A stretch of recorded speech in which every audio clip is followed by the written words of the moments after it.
Kung nagkakasaya na sa bahay, sa camp naman. So, tahimik. Okay lang naman po, kahit kami apat lang. At least, kasama-sama pa rin kami. Hindi naman po talaga nawala lahat.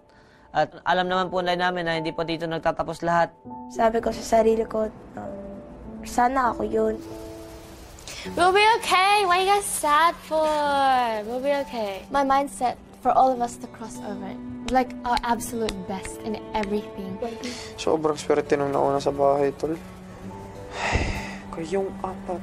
Oh. Kailangan talaga tanggapin mga bagay-bagay tsaka move on and face new challenges po. Pero talaga, excited talaga ako. Lalong namomotivate ba nung nalaman mo mga kasama mo napunta doon? Apat. Grabe. Parang dili, mag-good kompleto ba? Diretso. Sana apat ng sunod. Gusto ko mag-crossover. Sana magkasama-sama ulit tayo. Sa paglalim ng gabi ay naghanda na rin sa pagtulog ang housemates. Good night, girls. Good night! Nice. Ay. Good night, Bibitan! Good night. Buti na lang, di namin kayo nakita. Nagkakik pa kami. Galing niyo magtago.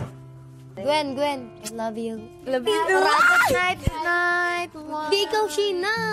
Ate, happy girls. I love you. Oh my God.